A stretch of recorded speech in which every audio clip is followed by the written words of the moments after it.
Haleluya. Amina. Na mimi niko mgeni wa kanisa hapa. Ndio. Lakini kanisa yangu niko Mizilima. Karibu sana, tunakupenda baba. Niko Mizilima. Ndio. Kwa kufika hapa niliongozewa na Balolonari kunifikisha hapa kwa siku ya leo, nashukuru. Asalamu alaykum, inshallah. Asante sana baba. Sema Bwana Yesu asifiwe. Tuna moyo wa shukrani kupata neema, tuwe tuko muibada sote, ni tuko wazima na hakuna habari mbaya ambayo imekuja kwenye kanisa letu la Hekima. Kwa kanisa la Wittem Sepake Amani. Shangilia sana. Kwa wageni ninaitika kwa jina la Bahati Hamwemezi Paulo.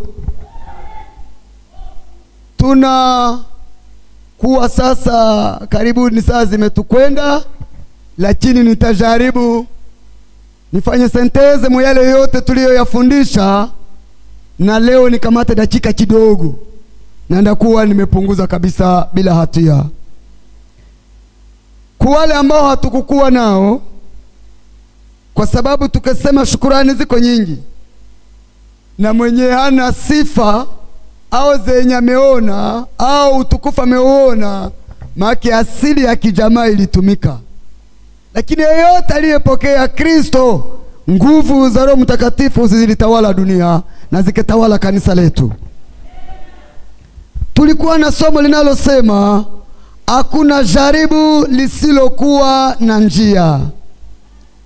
Hakuna jaribu lenye halina njia ya kupitia. Hakuna jaribu lenye halina mwisho. Kila tukio, kila jaribu inakuwa na mwisho wake. Ndiyo maana mwimbaji mmoja kaimba, hili nalo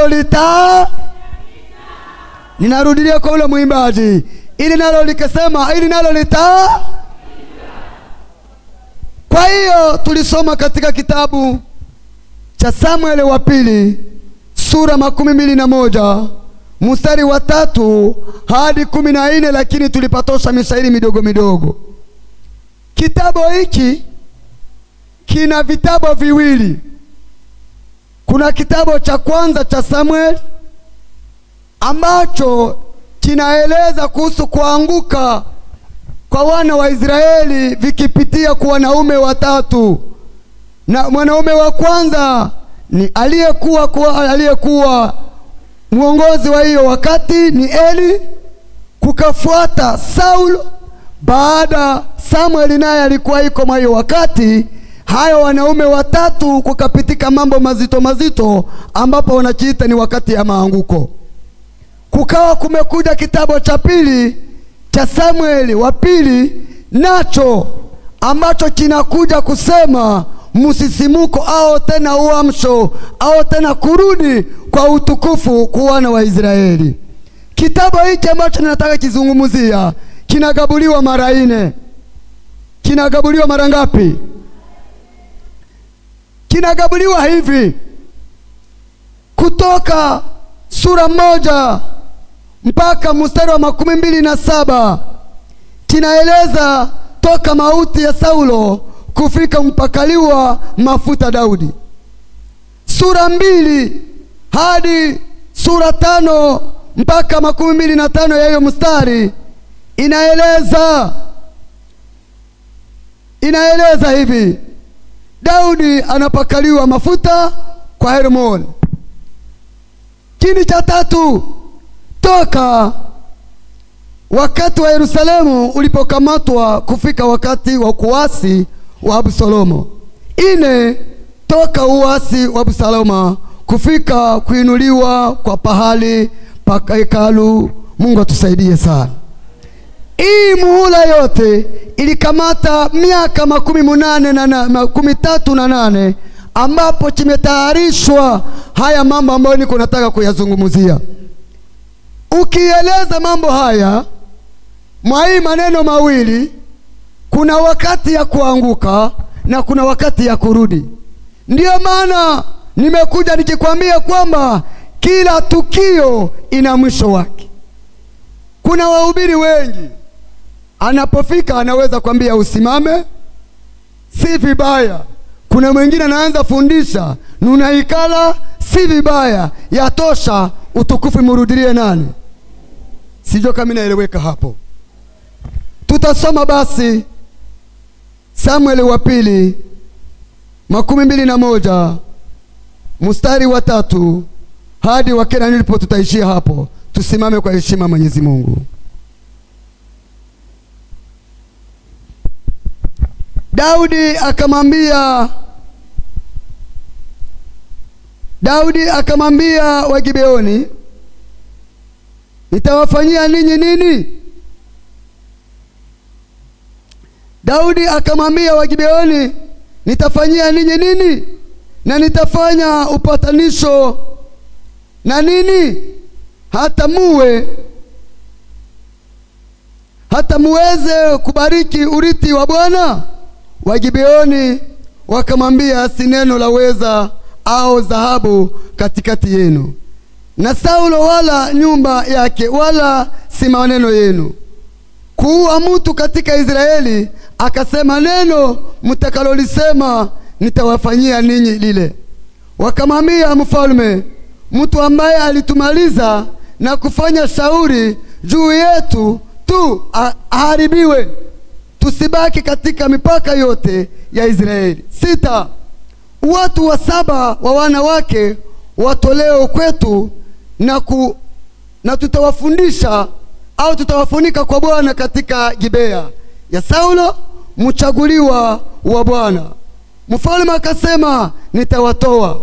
Lakini mfalme akaachilia Mesibosete mwana wa Yonathana mwana wa Saulo, kwa sababu ya kiapo cha Bwana alichokuwa katikati yao, katikati ya Daudi na Yonathana mwana wa Saulo. 8, lakini mfalme akatoa wana 2 wa Risipa binti Aya, ambao aliwazalia Saulo, Armoni na Mefi Boseti, na wana 5 wa Mikali binti ya Saulo, ambao aliwazalia Adrieli mwana wa Bilizali Mhorelali. Akawatoa mikononi mwa Gibea, wakamtundika mlimani mbele ya Bwana. Wakaanguka wote 7 pamoja, wakauawa katika siku za mavuno, kwa siku za kwanza, kwa mwanzo wa mavuno ya shauri. Neno la Mungu. Amen. Tuketi basi. Kwa wale ambao wenda tukukua pamoja nao, tulianziaka kusura kumstari wa kwanza. Hapa kunasemeka historia ya Daudi na Saulo. Daudi anakutana na shida. Baada ya kukutana na shida, kwa wale ambao tulianza nao, Israeli walipokuwa wametia kwa Daudi, wakawa wamekutana na mazito ya njaa ya miaka 3. Alipokuwa amekutana yale mazito ya miaka 3, Daudi akajiswali, nifanye nini mwa hii tukio ya njaa? Na mimi nazoea kuambia watu ambao tunazoea kuongea, hakuna kitu kinauma kumwili kama vile njaa. Mwenye hakuwahi pitia njaa, unaposema njaa haelewaki huko unasema nini. Mwenye aliwahi zaliwa mnyumba ya kitajiri na hakupita umaskini, unapoeleza umaskini anaonaka sana jinji ni komedia yenye uko unafanya. Lakini yeyote aliyopitia njia hizo, unaposema umaskini anaiwaka. Bwana Yesu tusaidie sana. Daudi akaikaa, akakumbuka ginja alienda kupori, akakumbuka ginja amechaguliwa, akajiswali, nilipokuwa nimechaguliwa, wandugu zangu kuna wale walitaka wakuwe wakubwa, wandugu zangu kuna wale walitaka wakuwe wafalme, hawakuneemika. Sasa niende wapi? Akajipa shauri. Ukasoma kumstari wa kwanza hadi 2. Akajipa shauri akasema, hakuna yote nitakayemwendea, acha niendee Mungu wangu aliyenitia kwa utawala huu, Mungu anayesikia usiku na mchana. Daudi alipofika hapo, akashuka kwa magoti, akaambia, uishi milele Mungu, ninakuja mbele yako unifahamishe, je, ni mimi ndio nimeleta tukio hili la njaa? Mbona wakati wangu ndio watu wamevurujika, ndio njaa imeingia, mie ndio nimeleta njaa au? Mungu akamwambia, hakukawa, akamwambia usiogope, tukio hili la njaa halitoke kwako, lakini linatoka kumwenye uligomboa. Naye alifanya nini? Aliua. Na aliua banani? Wakuhani. Na alibawia wapi? Pumulima fulani. Ya pili, hii bulongo yenyewe kwako ililaaniwa. Kwa sababu gani? Ya maafa yenyewe yalifanyika. Ya tatu, na wewe ambao ukiwa mfalme kuna madhaifu yako. Akasema kama ni hivyo, nikashuka kumagoti. Alipokuwa ameshuka kumagoti, njoo kwenye tumesoma, wamoja kaenda kauliza hii familia kusema tupate salama tufanye nini? Bakamupa shauri, kamata wanaume 7 wama hii familia ya Saul ubatundiki, siye wote tuko tunaona. Baada ya hayo tukio litarudi tena pa nafasi. Ninasema hivi, fanya vyenye unataka, siku itafika utalipa. Yale uko nafanya ndiyo ni wakati wako, ni saha yako, ni muda yako, siku itafika utalipaka tu. Hautanielewa.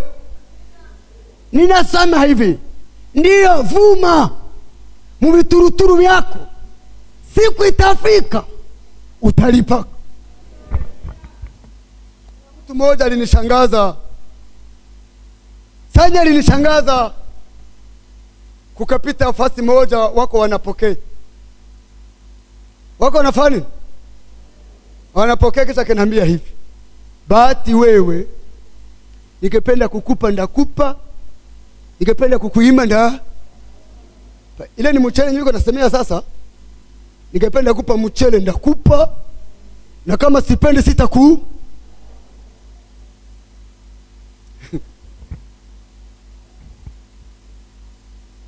Kila kitu kina wakati, ila kila jaribu mama, baba, kaka ina wakati.